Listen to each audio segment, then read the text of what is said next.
Bom dia, pessoal. É um prazer ter vocês aqui em mais uma aula do nosso programa de residência em cardiologia, baseado em evidências. É um programa da Sociedade Mineira.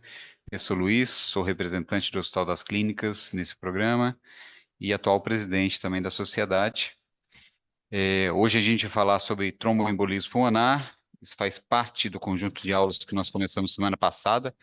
Semana passada nós falamos de TVP. Então, o tromboembolismo venoso, ele envolve não só a TVP, mas o TEP também. E para poder falar para a gente sobre o TEP, nós temos o prazer de ter Juliana e nosso colega Haldner, aí de Divinópolis, um grupo que está desde o início com a gente. É um prazer danado ter vocês nesse programa, viu, Haldner? Eu te agradeço demais toda a parceria. E é importante destacar duas coisas. Primeiro, que esse é um programa de educação médica continuada, direcionado a médicos, tá? Particularmente os nossos residentes especializandos em cardiologia do estado de Minas Gerais como um todo, e que todas as opiniões que são aqui postas não são opiniões da SMC, mas são opiniões dos participantes dessa aula, tá bom? Juliana, que bom ter você aqui com você, com a gente, né? Agradeço demais sua parceria. Estamos aguardando aí essa aula de TEP com você. Eu que agradeço. Bom dia, pessoal. Meu nome é Juliana. Eu sou residente de cardiologia do Complexo Saúde São João de Deus, aqui de Divinópolis. Um agradecimento especial aos meus preceptores, e em especial ao Dr. Haldner, que me ajudou muito com essa aula. Aos meus colegas de residência, Sabrina e Pedro, que também foram de fundamental importância para que eu conseguisse fazer uma aula. Então, hoje vamos falar um pouco sobre tromboembolismo pulmonar. Então, para darmos início à aula de tromboembolismo pulmonar, eu gostaria de trazer para vocês um caso clínico em que nós temos uma mulher de 74 anos em um pós-operatório de correção de fratura de colo de fêmur que apresentou um quadro súbito de confusão mental, dispneia, taquicardia e de saturação de oxigênio em ar ambiente. Ao exame físico, ela apresentava uma PA 80 por 40, uma frequência cardíaca de 126 batimentos, uma frequência respiratória de 28. A ausculta cardíaca dela, a gente observava pulhas rítmicas e taquicárdicas com um sopro sistólico em foco tricúspide de uma intensidade de 2 em 6.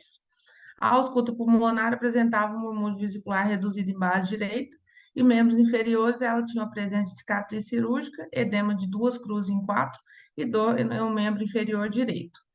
Dentre as alternativas abaixo, assinar a alternativa correta. A alternativa A, o score de Wells sugere um risco moderado para tromboembolismo pulmonar, por isso deve solicitar a tomografia computadorizada de tórax para confirmação diagnóstica. Alternativa B, deve ser instituído inicialmente um tratamento de suporte com reposição volêmica agressiva até a recuperação da pressão arterial e em seguida prosseguir com a investigação para TEP. Alternativa C, inicialmente deve-se dosar dedímero, realizar suporte hemodinâmico e cintilografia pulmonar de ventilação perfusão. Alternativa D. A anticoagulação deve ser realizada inicialmente com heparina não fracionada e substituída por varfarina via oral para anticoagulação em definitivo. E a alternativa E. Se confirmada a hipótese diagnóstica de TEP, deve ser administrado trombolíticos na ausência de contraindicações para tal. Então, pessoal, a embolia pulmonar ela é uma condição potencialmente fatal. Ela resulta da obstrução das artérias pulmonares, geralmente por trombos formados por coágulos sanguíneos formados na trombose venosa profunda, que pela circulação venosa elas chegam às câmaras direitas e passando para a circulação pulmonar. E a embolia pulmonar, assim como o Luiz já falou, ela juntamente com a trombose venosa profunda forma o tromboembolismo venoso, que constitui uma das três grandes doenças cardiovasculares, seguido do infarto agudo do miocárdio e do acidente vascular cerebral. Falando um pouquinho sobre a epidemiologia dessa doença, estima-se que a incidência anual para o primeiro episódio de TVP é de 39 a 115 casos para cada 100 mil habitantes, e para a embolia pulmonar para o primeiro episódio é de 50 a 100 casos para cada 100 mil habitantes. E a incidência, a incidência de recorrência da TEV é 10% no primeiro ano e pode chegar a 30% após 5 a 8 anos do primeiro episódio. Ele é quase 8 vezes maior nos indivíduos acima de 80 anos de idade do que na quinta década de vida. Estima-se que até 25% do paciente com TEP apresentem morte súbita. Por isso, a importância de entendermos bem o diagnóstico, pensar e lembrar de TEP para fazer uma melhor abordagem desses pacientes. Falando um pouquinho sobre a fisiopatologia da TEV, como já foi explicado na aula de TVP muito bem pela Ludmila, A fisiopatologia envolve a tríade de Virchow, em que nós temos uma lesão endotelial, estado de hipercoagulabilidade e estase sanguínea. Por esses três mecanismos ocorre a ativação da cascata de coagulação, formando os trombos no sistema venoso profundo dos membros inferiores, e esses trombos ascendem pela circulação, chegando às câmaras direitas e das câmaras direitas às artérias pulmonares. Da lesão endotelial, nós temos como fatores de risco aqueles pacientes fumantes ou pacientes com hipertensão mal controlada e pode ser causado por cirurgia, uso de catéter ou algum tipo de trauma. Já nos estados de hipercoagulabilidade, tem os fatores hereditários e os adquiridos.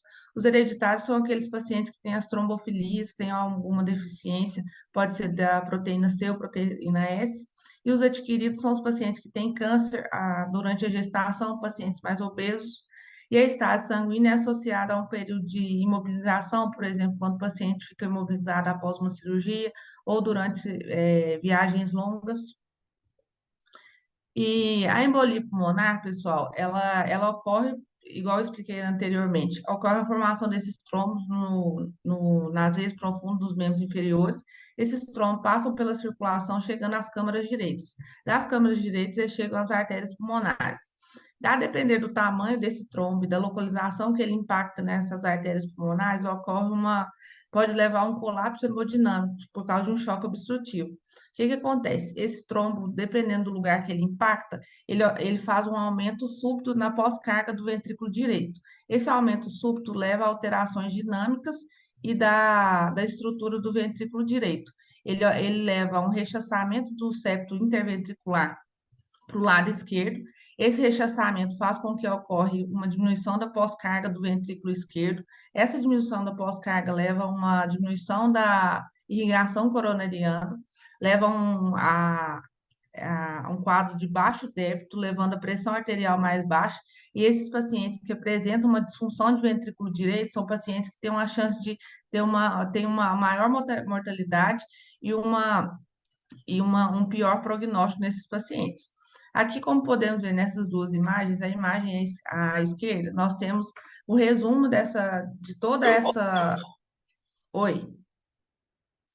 À esquerda, nós temos um resumo de toda essa alteração que ocorre no ventrículo direito, e à direita, nós vemos um gráfico mostrando o aumento da mortalidade naqueles pacientes que apresentam para a gente com o choque, em que temos a disfunção do ventrículo direito e parada cardíaca.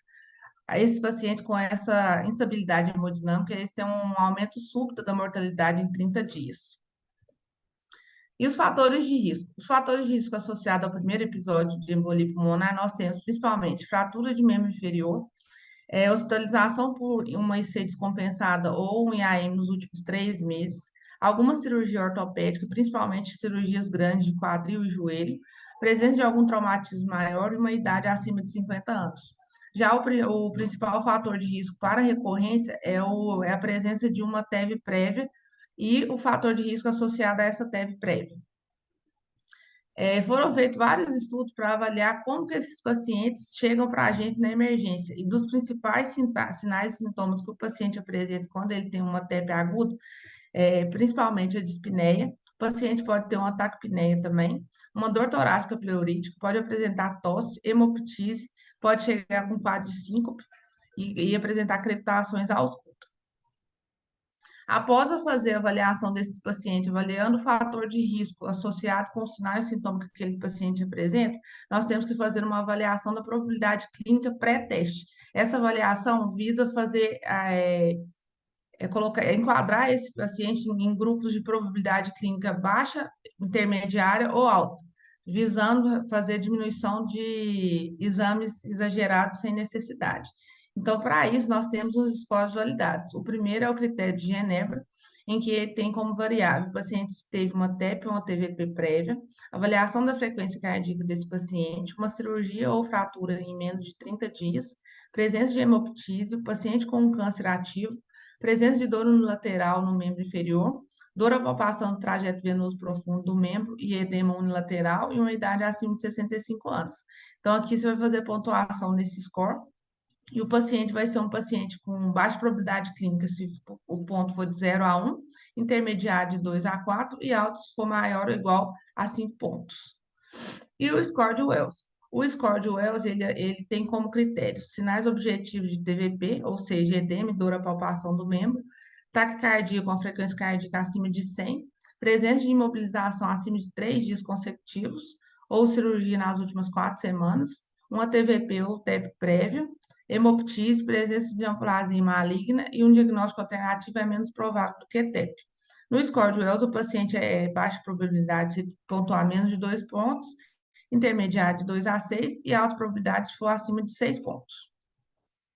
Seguindo com a abordagem desses pacientes, quando o paciente chega na emergência com um quadro de espineia ou dor torácica, muitas vezes, pelos protocolos de dor torácica, o paciente, o primeiro exame que ele faz, às vezes até antes de passar pela nossa avaliação, é o eletrocardiograma.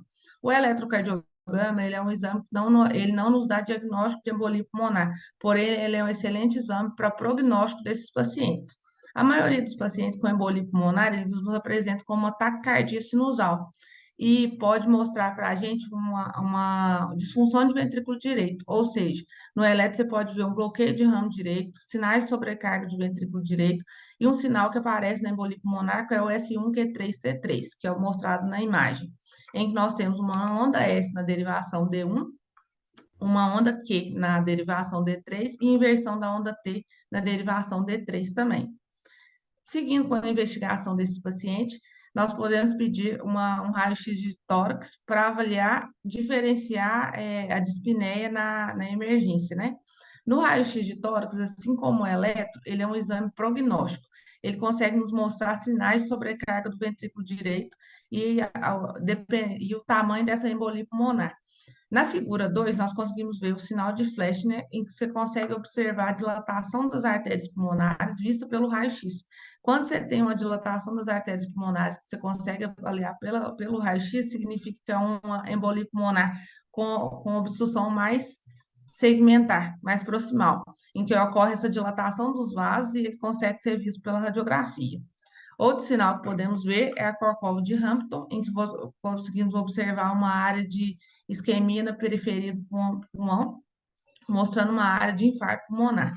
E o sinal de Westermarck, em que ocorre a diminuição da radiotransparência, representando uma área de hipoventilação, como podemos ver na figura 3. O próximo exame a ser realizado é o teste do dedímero. O dedímero, ele é um exame que tem um alto valor preditivo negativo, então ele é indicado naqueles pacientes em que a gente realizou a probabilidade clínica pré-teste e veio com a probabilidade clínica baixa. Então, o paciente que tem uma probabilidade clínica baixa pré-teste, você faz um dedímero, o dedímero vem negativo, você consegue excluir com segurança a embolia pulmonar nesses pacientes. O valor do dedímero é 500 nanogramas por ml, para pacientes até 50 anos, e pacientes acima de 50 anos devemos considerar o valor de referência como a idade vezes 10. Então, um paciente que tem, por exemplo, 70 anos, você vai fazer 70 vezes 10 dá 700. Então, se ele chegar para você com um quadro de dispneia ou dor torácica e com fatores de risco que falam a favor de embolia pulmonar, você vai solicitar, fazer probabilidade clínica veio baixa, você faz o dedímero, ele veio abaixo de 700, você exclui com segurança a embolia pulmonar nesse paciente. Um próximo exame a ser realizado, como estamos numa era em que o ultrassom está amplamente divulgado e disponível nas unidades de emergência, um exame a ser realizado também nesses pacientes é o ecocardiograma. De preferência, o ecocardiograma beira-leito. O ecocardiograma, ele nos mostra a disfunção do ventrículo direito. E os pacientes que têm essa disfunção do ventrículo direito, como eu falei anteriormente, ele é um importante e independente preditor de mortalidade. Então, o paciente que tem, que você consegue avaliar, que já tem sinais de disfunção do ventrículo direito pelo ecocardiograma beira-leito, esse paciente é um paciente que tem um pior prognóstico, então você tem que acompanhar mais de perto esse paciente. E no eco, o que que a gente consegue avaliar? A gente consegue avaliar a dilatação do ventrículo direito com a área acima de 30, a presença de hipocinesia das paredes do ventrículo direito em grau moderado é importante, um aumento do diâmetro do ventrículo direito sobre o ventrículo esquerdo acima de 1, o aumento da velocidade do jato regurgitante da tricúspide acima de 2,8 metros por segundo, presença de forame oval patente, que nesses pacientes ele tem uma chance maior de fazer AVC criptogênico, e a presença de trombo nas câmaras direitas. A presença de trombo nas câmaras direitas é o sinal patognomônico de embolia pulmonar. Como podemos ver na imagem à direita, aqui a gente consegue ver a dilatação da câmara direita, em comparação com a câmara esquerda, tanto do átrio quanto dos ventrículos. E aqui nessa segunda imagem, a gente consegue ver o rechaçamento do septo interventricular para o lado esquerdo. Nesse primeiro vídeo, é um apical 4 câmaras, em que a gente consegue ver a dilatação das câmaras direitas, tanto o ventrículo quanto o átrio direito, com aumento do diâmetro. Nessa segunda imagem, a gente consegue ver o arco aórtico com o corte da artéria pulmonar, mostrando uma imagem sugestiva de trombo dentro da artéria pulmonar, que sugere embolia pulmonar. Aqui é um corte em que a gente consegue ver o tronco da artéria pulmonar direita e esquerda com um trombo céssio. Esse trombo é um trombo considerado um trombo a cavaleira, que ele está bem na divisória da artéria pulmonar direita e esquerda. Provavelmente é um trombo que foi formado no sistema venoso profundo dos membros inferiores e chegou à circulação pulmonar recentemente. E esse último corte é um corte eixo curto, em que conseguimos avaliar o rechaçamento do septo interventricular para dentro do ventrículo esquerdo durante a diástole do ventrículo esquerdo. Essa avaliação é tão importante, pessoal, porque muitas vezes esses pacientes chegam para a gente com uma insuficiência respiratória. E às vezes o paciente tem uma necessidade de fazer uma intubação para proteção de via aérea. Se você faz uma intubação e pesa a mão na sedação desse paciente, você pode fazer com que ocorra as pressões de enchimento ficam iguais dentro do ventrículo direito e do ventrículo esquerdo, e esse paciente pode apresentar uma parada cardíaca em assistolia. Seguindo com a investigação desses pacientes, nós temos ainda a cintilografia pulmonar. A cintilografia pulmonar é um exame realizado em duas fases. A primeira fase é uma fase em que o paciente faz uma inalação de micropartículas marcadas por tecnésio, em que são obtidas imagens e que conseguimos avaliar a inalação desse marcador. E a segunda fase é feita com a administração de macroagregados de albumina marcados por tecnésio, em que você vai fazer a avaliação do perfusão pulmonar. E o diagnóstico de embolia pulmonar, ele é dado quando você tem uma falha na segunda fase, que é a de perfusão, e que não existe essa falha na inalação. Como podemos ver na imagem à esquerda, essa parte aqui, em comparado com a imagem aqui tem uma falha na fase de perfusão que não é vista na fase de inalação. Já nessa segunda imagem, outra também, aqui não tem falha de enchimento, e aqui apresenta uma falha de enchimento na fase de perfusão. A cintilografia, ele é um exame indicado nos pacientes que têm uma alergia relatada a contraste, ela é indicada também nas gestantes e em pacientes com insuficiência renal que não podem usar contraste. Ela é indicado você excluir o diagnóstico de embolia pulmonar se você fizer uma cintilografia pulmonar e ela vier normal, e você aceita o diagnóstico de embolia pulmonar se você fizer uma cintilografia pulmonar e ela vier com alta probabilidade de embolia de TEP. Seguindo com a investigação desses pacientes, nós temos a arteriografia pulmonar. A arteriografia pulmonar, pessoal, ela é o padrão ouro histórico para diagnóstico de embolia pulmonar. O diagnóstico é realizado quando você vê uma falha de enchimento ou a amputação de ramos das artérias pulmonares.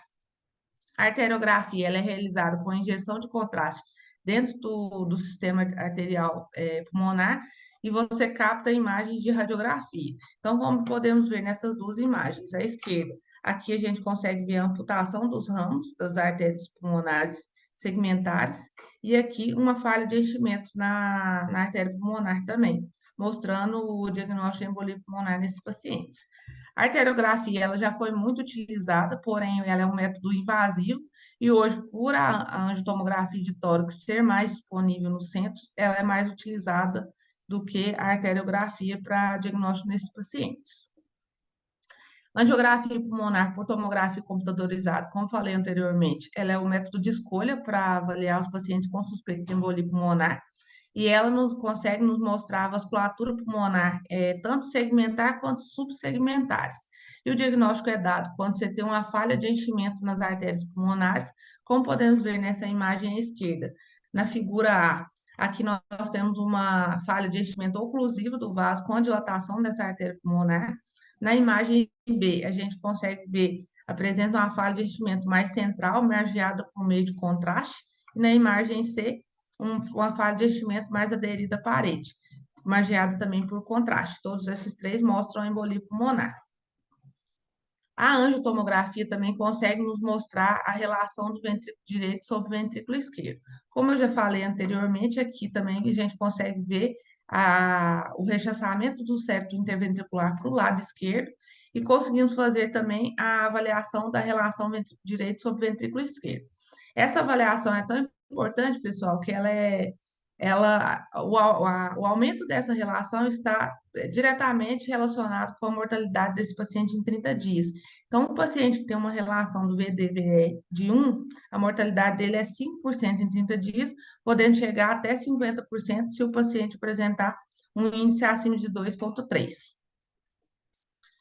A angiotomografia de tórax, e ela é indicada nos pacientes com baixo intermediário risco. Então, se você fizer um angio-TC no paciente com baixo intermediário risco embolia pulmonar e ela vier uma angio-TC normal, você exclui o diagnóstico e você aceita o diagnóstico se você fizer a angio-TC ela vier uma falha de enchimento mais proximal nos pacientes com embolia pulmonar com probabilidade clínica alta.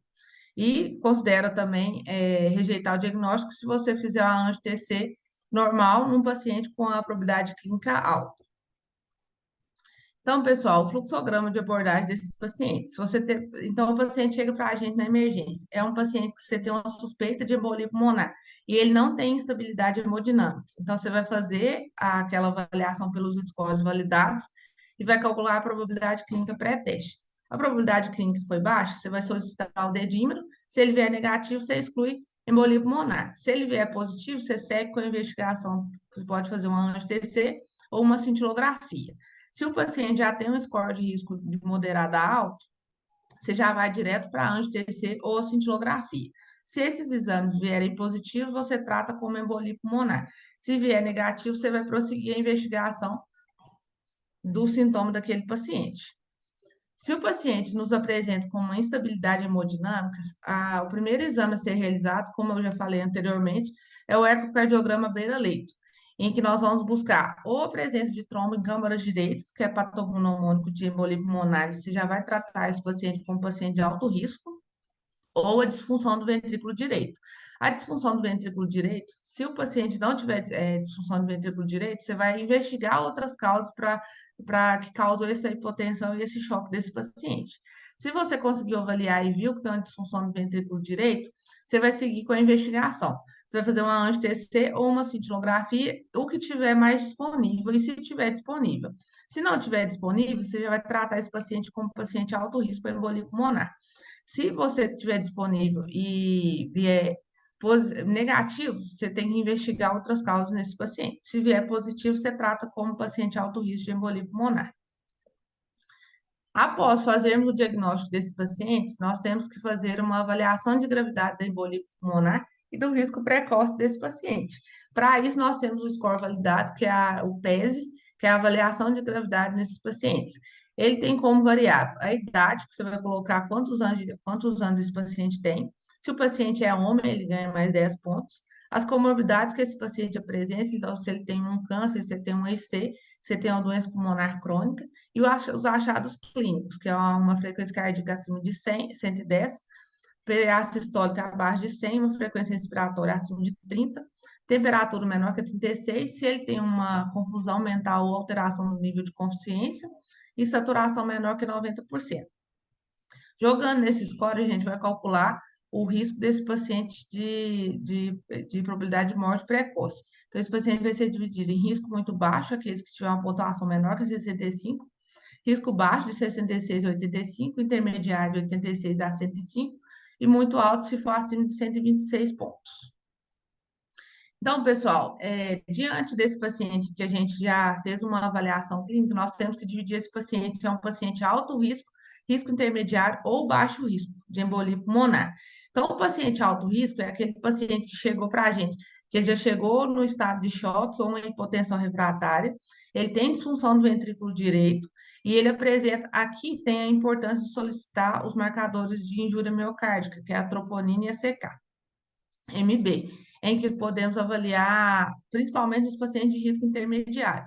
Então, o paciente de alto risco é aquele paciente que chegou instável, que tem uma disfunção do ventrículo direito, tem a troponina alterada, e é um paciente que a gente tem que internar em unidade de terapia intensiva e realizar a terapia trombolítica sistêmica o quanto antes. Já o paciente de intermediário risco é aquele paciente que ele chegou para a gente com uma estabilidade hemodinâmica, porém ele na avaliação ele tem uma disfunção do ventrículo direito ou já tem uma troponina positiva, ou a presença dos dois juntos. Então, esse paciente é um paciente que a gente tem que acompanhar mais de perto. Por quê? Porque, igual eu falei anteriormente, a disfunção do ventrículo direito é um preditor independente de mortalidade. Então, esse paciente que tem a disfunção é um paciente mais grave.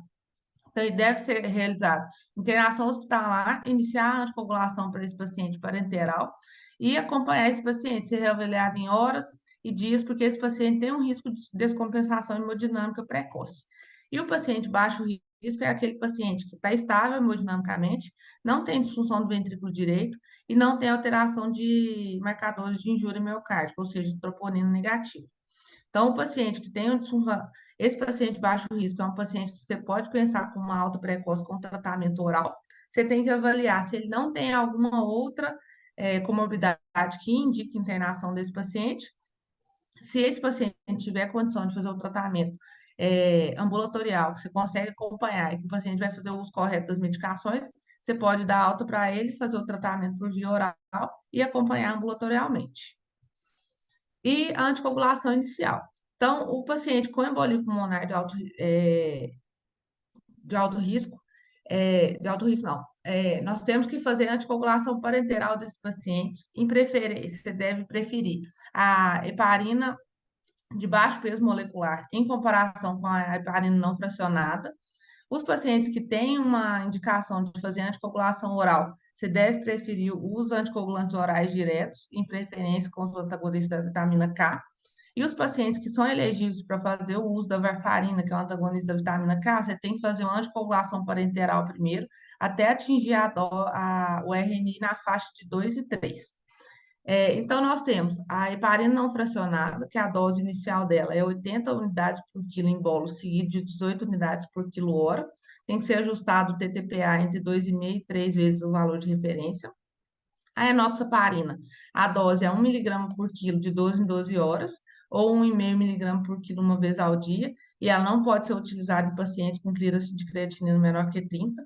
Temos ainda a tisaparina, a dalteparina, a anadroparina e a fondaparinux. A fondaparinux, a dose é 5 miligramas, se o peso for menor que 50 quilos, uma vez ao dia, 7,5 se o peso for de 50 a 100 e 10 miligramas uma vez ao dia se o peso corporal for acima de 100.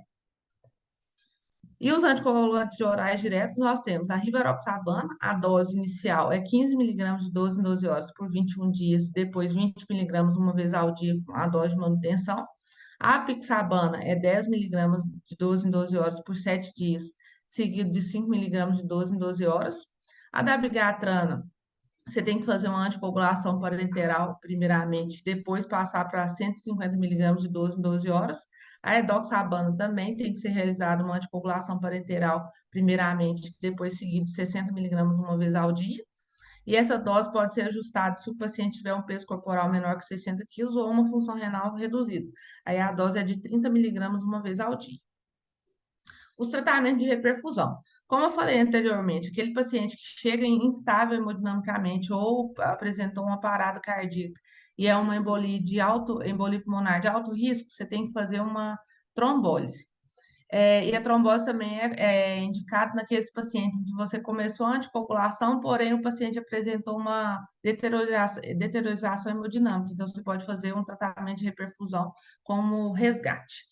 E das terapias fibrinolíticas, nós temos o ativador plasminogênico tecidual recombinante, que a dose é 100 miligramas em 2 horas, seguido de 0,6 miligramas por quilo em 15 minutos, com a dose máxima de 50 miligramas.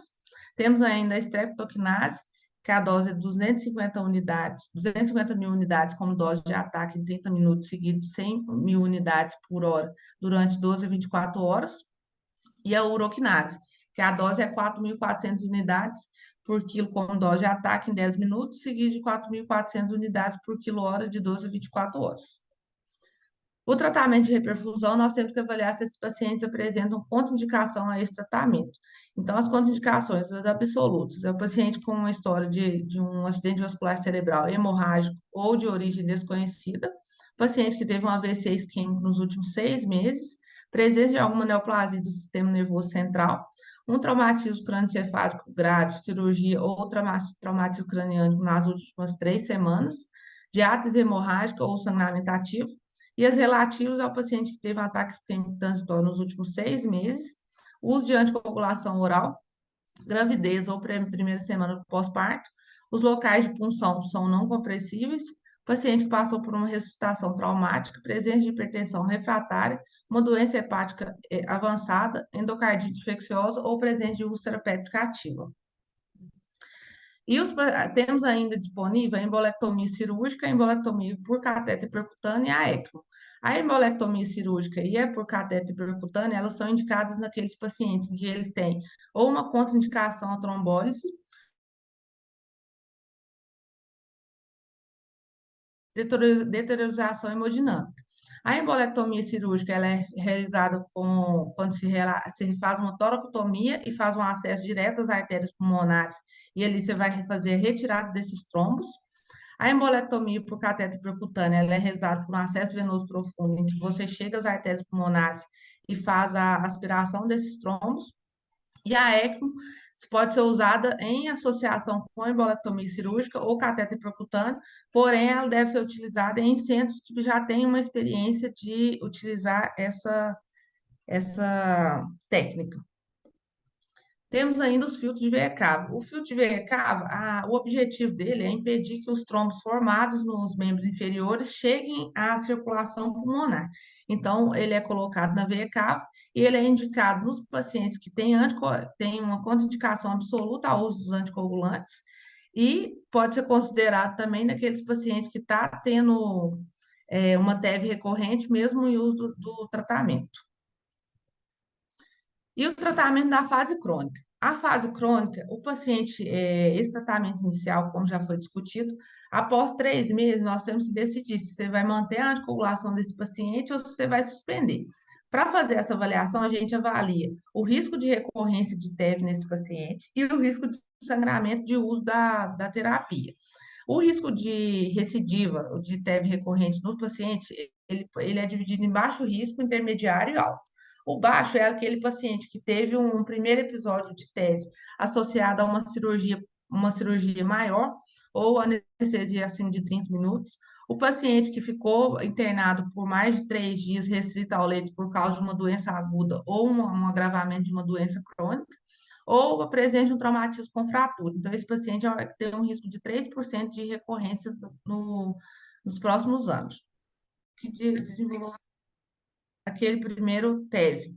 Ou o paciente de alto risco, que é aquele paciente que tem uma síndrome de anticorpo antifosfolípide, ou o paciente que tem uma neoplasia maligna ativa. Então, o tratamento na fase crônica. Nós temos a indicação de manter o tratamento por 3 meses em todos os pacientes com embolia pulmonar, e após 3 meses, você pode suspender naqueles pacientes que o primeiro episódio foi associado a um fator de risco transitório ou reversível.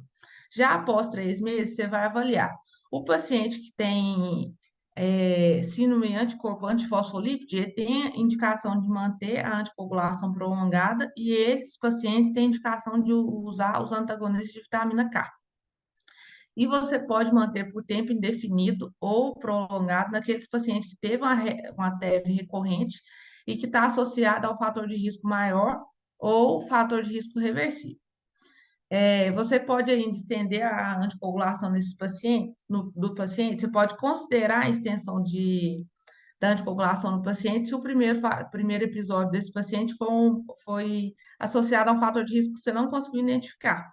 E nos pacientes em que você vai manter a anticoagulação oral e que ele é elegível para usar um anticoagulante oral direto, você pode fazer uma dose ajustada da apixabana e da rivaroxabana após 6 meses de terapia com a dose recomendada anteriormente. A apixabana você pode manter 2,5 mg 2 vezes ao dia e a rivaroxabana pode ser 10 mg uma vez ao dia.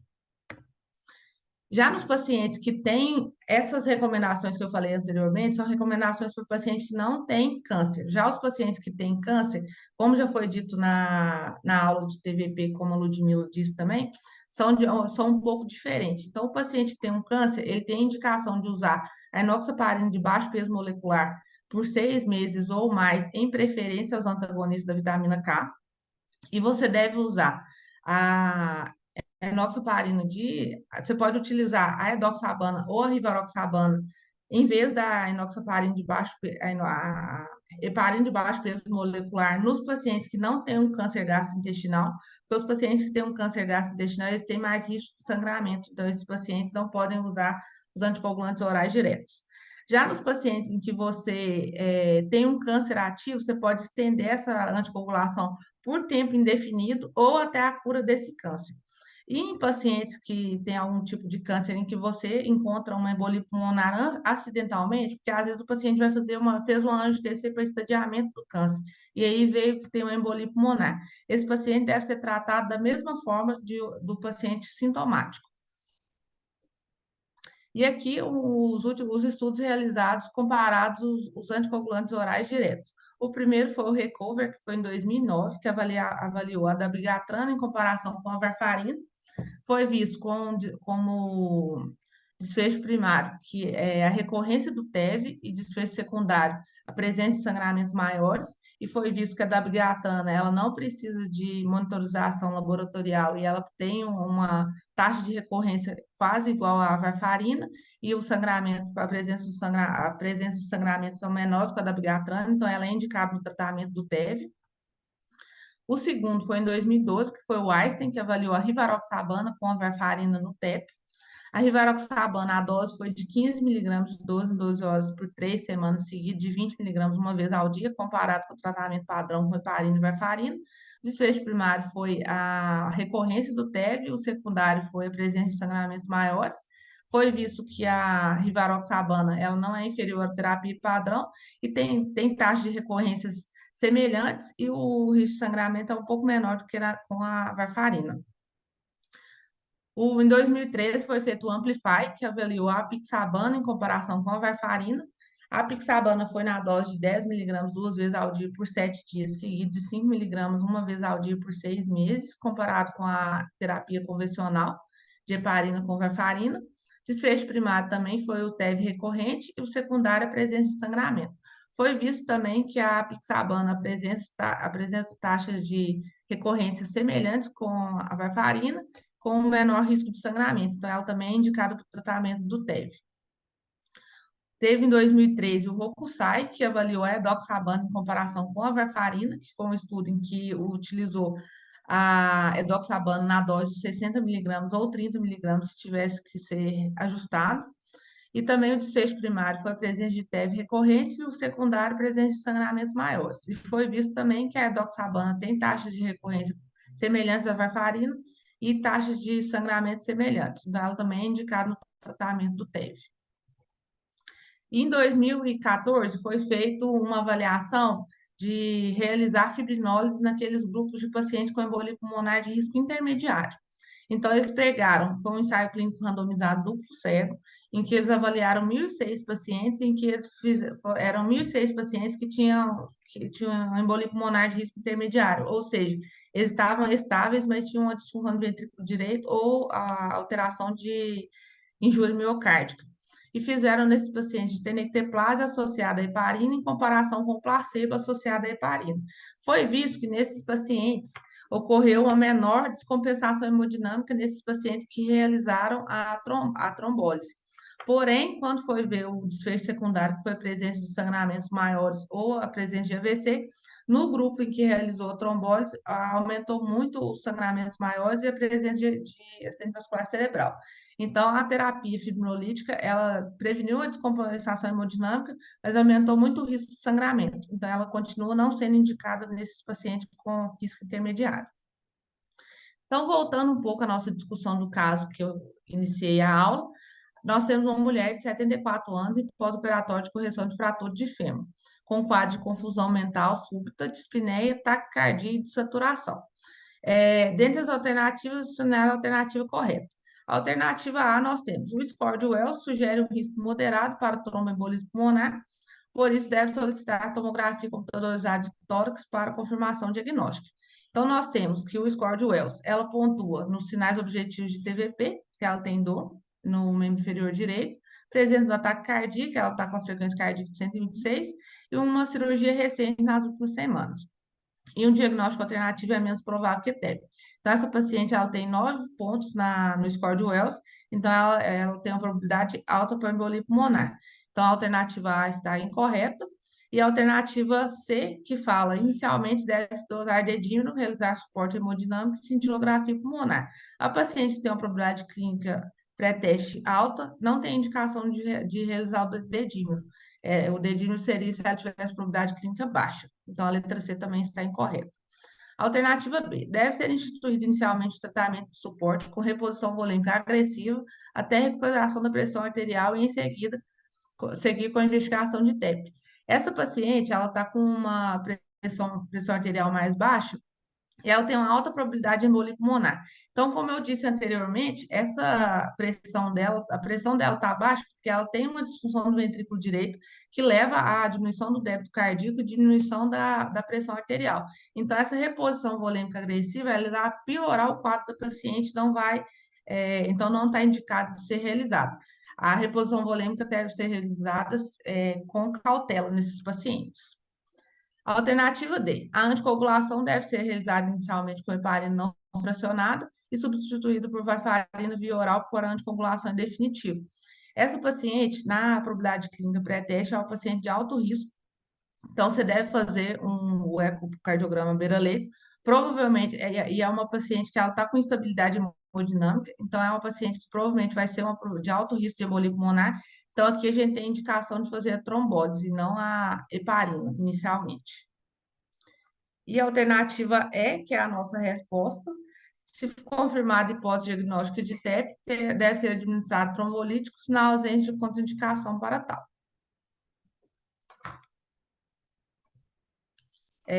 Então, pessoal, umas mensagens para casa.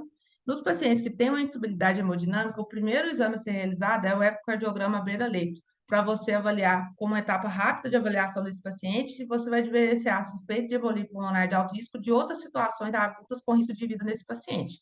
Se você suspeita do embolia pulmonar aguda, a indicação é iniciar um anticoagulante o mais rápido possível, enquanto você segue com a investigação diagnóstica desse paciente, a menos que esse paciente esteja sangrando ou tenha alguma contraindicação absoluta a essa terapia.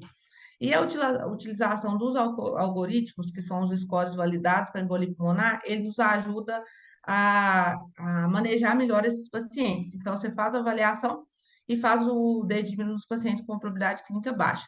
Eles nos ajudam a evitar exames de imagem desnecessários, que são caros e podem ser potencialmente prejudiciais nesses pacientes por causa da exposição à radiação ionizante. E foi visto, pessoal, que nos pacientes, que até 30% dos pacientes que tiveram uma morte diagnosticada por pneumonia, após fazer a necrópsia, foi visto que até 30% desses pacientes deram que a morte foi por causa de uma pneumonia, era embolia pulmonar. Então, assim, se você pensou na embolia pulmonar, trate esse paciente como embolia pulmonar. Muito obrigada. Ju, fantástico, tá? Muito obrigada, Parabéns. Luiz. Fantástico. Muito bom, tá? Não só a didática, o conteúdo, a forma de apresentação, o carinho com os slides, tá? Muito bom. Uhum, muito Fredão, obrigada. antes de você falar um pouquinho sobre os testes, vou deixar o Haldner fazer os comentários com relação à aula, tá? Vamos lá, Haldner, com você. Jô, Oi, parabéns. E, obrigada. Luiz, hoje eu vou avaliar o grau de maturidade dos meus residentes. Eu vou deixar para os comentários para Sabrina e para o Pedro. Pedro, Sabrina, só com vocês. Bom dia, pessoal. Ju, parabéns, apresentação excelente. Brilhou, viu? A gente está orgulhoso Muito aqui. obrigada. Em relação ao tema de hoje, a embolia, eu acho importante também a gente frisar que o paciente com embolia pulmonar, ele não tem uma manifestação clara. Ele não chega para a gente lá no pronto-socorro escrito na testa dele, eu tenho embolia. As manifestações são muito heterogêneas. É um público muito diversificado, são manifestações diversas, né? Diferentemente, por exemplo, do infarto. O infarto, o paciente já chega com uma dor torácica típica, você faz um eletro do paciente, em 10 minutos, você já tem lá um infarto com supra e já dá o diagnóstico. TEP não, TEP você tem que investigar, você tem que correr atrás da história do paciente. Então, por isso é importante a gente colher bem a história e ter uma alta suspeição. E uma coisa que ajuda muito o paciente, que a embolia pulmonar é um evento vascular. Sendo um evento vascular, o paciente vai se apresentar com uma manifestação súbita. Então, ele vai se apresentar, por exemplo, com uma dispneia súbita, uma taquipneia súbita, uma dor torácica. Então, ele tem que entrar ali naquele protocolo de dor torácica, A gente tem que pensar em TEP, porque se você não pensa em TEP, você não faz o diagnóstico, justamente por isso. Por exemplo, muitas vezes também chega um paciente que tem um histórico de doença cardiopulmonar, tem um histórico de insuficiência cardíaca, tem um histórico de DPOC. Esse paciente, às vezes, você não reconheceu o trigger, não sabe por que ele descompensou. Interna, e aí você vai tratar esse paciente como uma descompensação de IC, uma descompensação de DPOC, mas muitas vezes as manifestações são tão similares às manifestações de TEP, e a gente às vezes não pensa em TEP. Então tem que pensar para poder fazer o diagnóstico. Acho que essa é a mensagem final que eu deixo. Bom dia, pessoal. Ju, parabéns. A gente que acompanhou aqui quanto empenho, quantas horas que você dedicou à aula e o resultado final foi muito bom. Eu acho que muito importante, gente, isso que a Sabrina falou, o paciente ele não tem a cara do TEP. A gente tem que ter essa suspeição, a gente tem que ter esse diagnóstico sempre, quando a gente pensar em taquispneia, paciente com taquicardia ao eletro, taquicardia sinusal.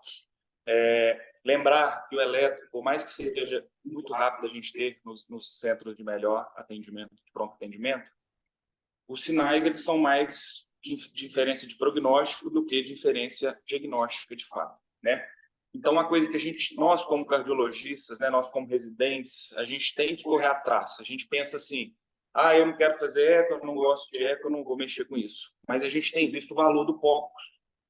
Nossos grandes centros, as UTIs, muitos pronto-socorros já têm o ultrassom à beira-leito ali disponível.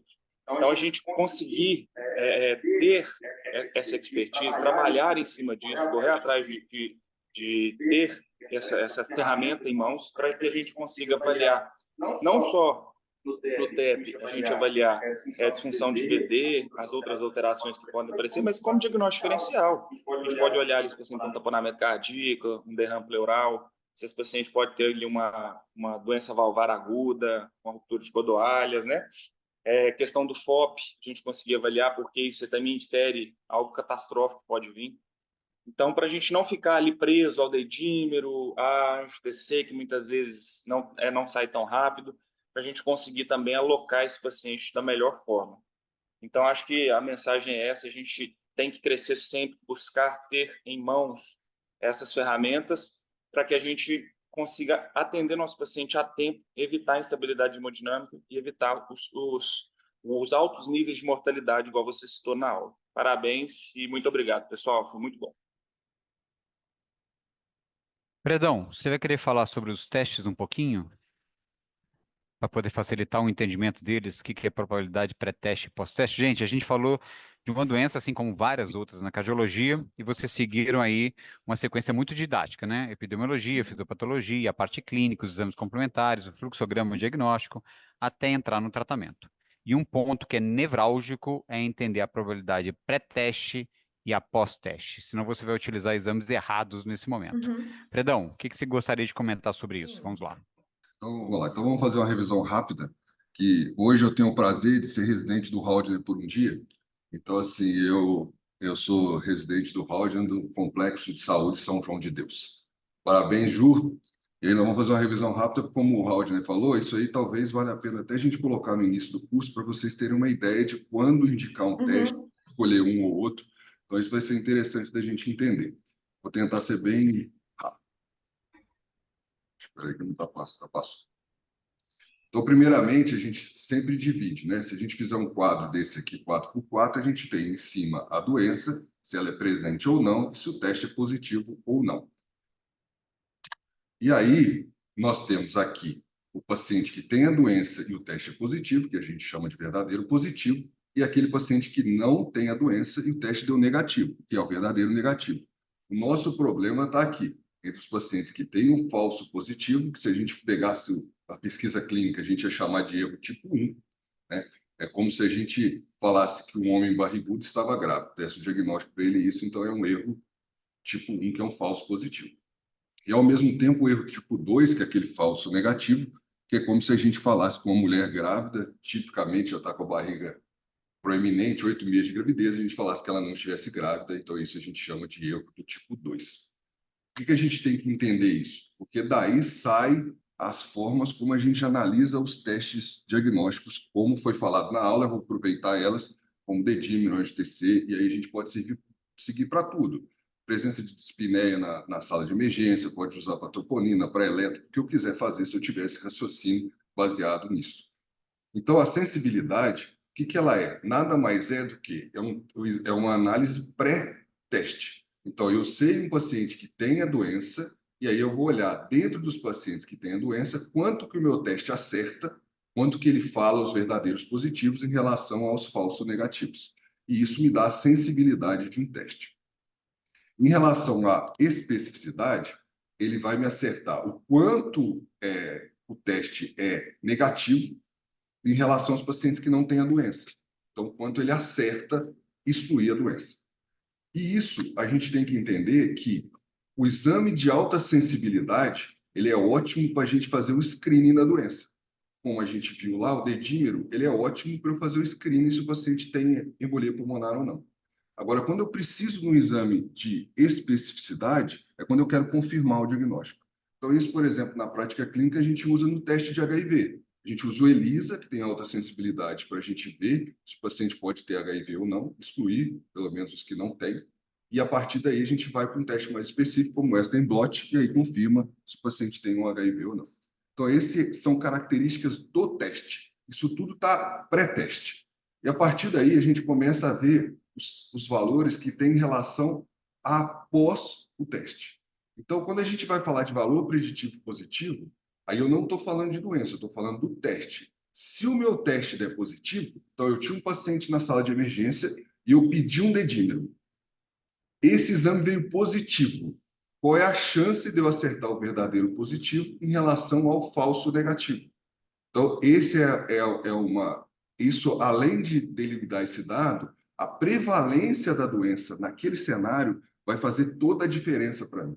Então, quando a sensibilidade e especificidade não interessa a prevalência da doença, aqui o valor preditivo positivo e o valor preditivo negativo, que é eu excluir a doença num teste negativo, a probabilidade pré-teste influencia muito esse resultado, que nós vamos ver em exemplo daqui a pouquinho. E a acurácia de um teste, a gente vê muito se falar acurácia, acurácia, acurácia, acurácia. O que é a acurácia? A acurácia é a precisão. O quanto o meu teste é preciso. E para ele ser preciso, ele tem que acertar os verdadeiros positivos e os verdadeiros negativos. Então, eu pego os verdadeiros positivos, o verdadeiro negativo, pela população toda, eu vejo a acurácia de um teste. Então, nós vimos que os determinantes disso sensibilidade, especificidade e prevalência são valores pré-testes. Eu já sei quanto é, independente do teu paciente na minha frente. E o valor preditivo positivo e o valor preditivo negativo são probabilidades pós-teste. E que a gente coloca muito nas aulas também, que é a curva ROC. A curva ROC ela tem a ver com o quê? Com sensibilidade menos 1, menos a especificidade. Para deixar isso um pouco mais claro, é o quanto eu acerto os verdadeiros positivos em relação aos falsos positivos. Então, se eu tenho uma curva perfeita, ele acerta todo mundo. Eu teria uma curva que andaria na margem esquerda do gráfico. Se eu tenho uma curva que anda na linha tracejada aqui, eu estou falando que ele acerta 50% e erra 50%. Então, quanto mais alto, quanto mais curvada essa curva ROC, melhor é ela para a gente acertar o diagnóstico. Então, até agora, parece que está tudo meio difícil. No começo, quando a gente vai analisar essas coisas, sempre é difícil mesmo. Então, vamos tentar pegar no exemplo da Ju, que a aula foi excelente, no TEP, como é que a gente vai fazer. Então, vamos pegar o dedímero. O dedímero, nós já sabemos, isso é pré-teste, que a sensibilidade dele é 95% e ele tem uma especificidade de 50%. Então, em quem que a gente vai usar o dedímero? Então, a Ju já explicou. Por exemplo, eu fiz um score de Wells, e o score de Wells deu baixo. Então, o score de Wells deu baixo, a probabilidade pré-teste é baixa.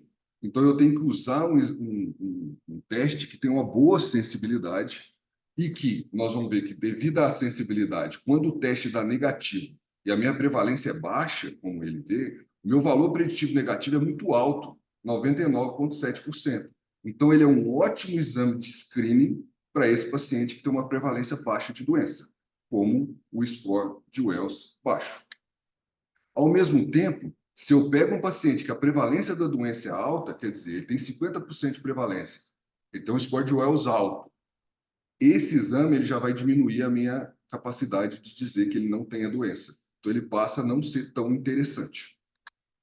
Ao contrário, quando a gente vai pegar uma angiotomografia de coronária, se eu pegar uma angiotomografia de coronária e pegar um paciente que tem uma prevalência baixa, apesar dele ter uma sensibilidade, uma sensibilidade menor, uma especificidade alta, o que eu estou fazendo? Eu tenho um valor preditivo negativo igual ao dedímero.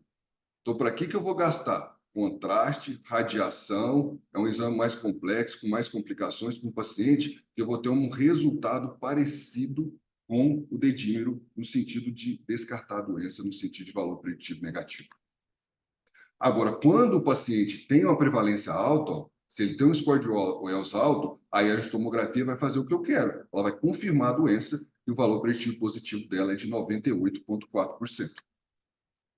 E a seguir, a gente tem que entender essa teorema de Bayes, né? Então, a gente tem estudos clássicos, que são usando a metodologia frequentista, e nós temos a Bayesiana, que é mais complexa do ponto de vista estatístico, mas ela leva em consideração a pré-teste, o teste, para chegar a uma consideração pós-teste.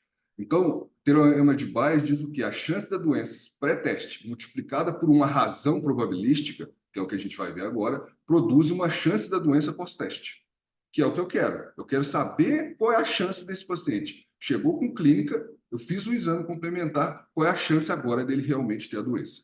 E isso se chama likelihood.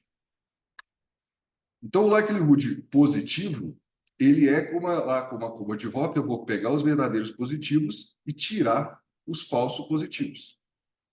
Quanto maior o likelihood positivo, melhor, porque eu estou acertando mais os verdadeiros positivos. O likelihood negativo, ele é o quê? Ele pega os falsos negativos por os verdadeiros negativos. Então, como que eu quero saber? Está aqui embaixo, o verdadeiro negativo, quanto menor o likelihood negativo, melhor é o exame para isso. E nisso a gente usa esse monograma de Fagner, que é muito legal, porque ele pega a probabilidade pré-teste, como a gente viu, aí eu vejo o likelihood do teste, isso pode ser um exame diagnóstico, pode ser uma apresentação clínica, qualquer coisa, e aí ele vai me dar depois a probabilidade pós-teste. Então, quando eu tenho um likelihood positivo, maior que 10, um likelihood negativo ou menor que 0,1, eu estou geralmente falando que vou ter grande mudança e essa mudança geralmente é conclusiva do ponto de vista probabilístico. Então, é esse likelihood que a gente tem que ir atrás. Então, quando a gente pega o dedímero de 2%, então a prevalência era 2%, score de Wells baixo. E eu vou fazer o likelihood negativo, olha ele, 0,1%. Eu não falei que ele tem alta capacidade de nos dizer o contrário, que esse paciente realmente não tem a doença. E quando eu lanço isso no nomograma, a gente vê, eu tenho 2% de probabilidade pré-teste, o score de Wells era baixo. Eu tenho 0,1 de likelihood. A minha probabilidade pós-teste é menos de 1%.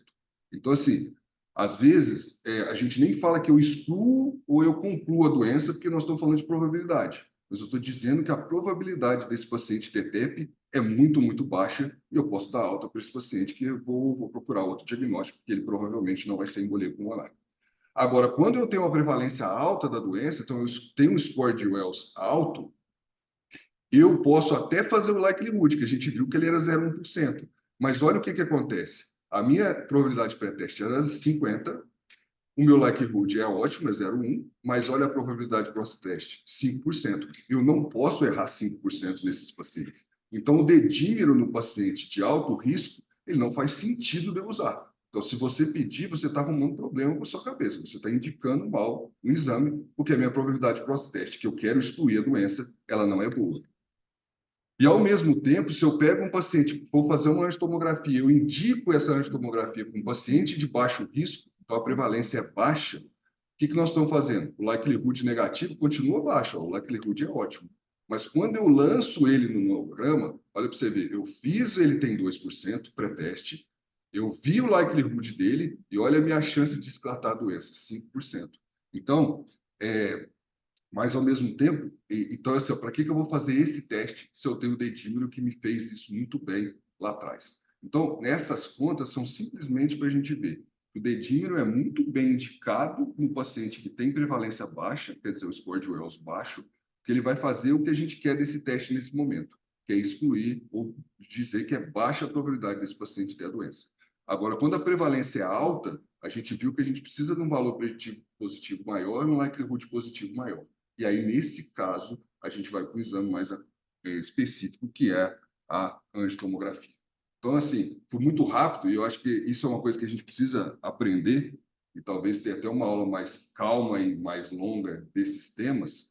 E eu aconselho a gente na sociedade ter até um curso disso, o Luiz dá muito bem, de medicina baseada em evidência, e a gente tem que tentar entender isso, porque isso serve para qualquer teste diagnóstico, né? Então, eu costumo dizer assim, você tem uma troponina positiva, aqui no hospital já teve muita confusão disso. Ah, eu tenho uma troponina positiva, então o paciente tem infarto.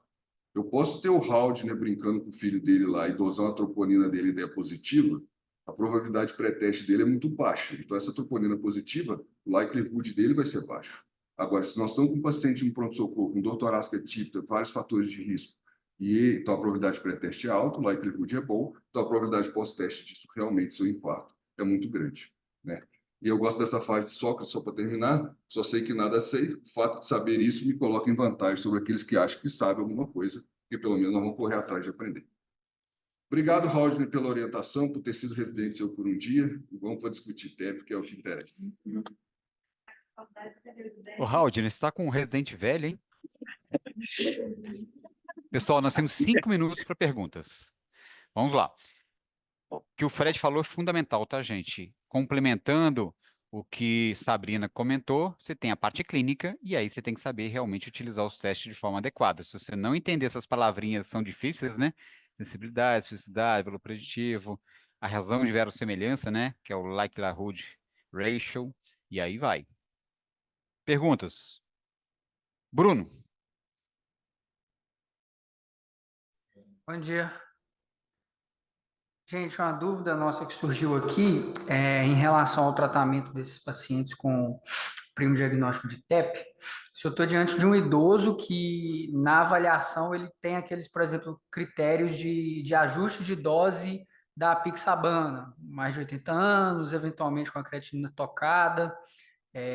Isso não vai mudar o fato da gente fazer essas doses de ataque com anticoagulante oral?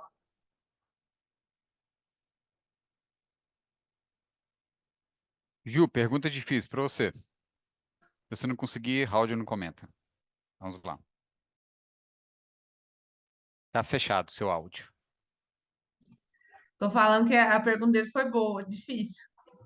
Vou pedir ajuda aos meus colegas, Aos meu chefe, universitários, aos universitários. Fred, Haldner.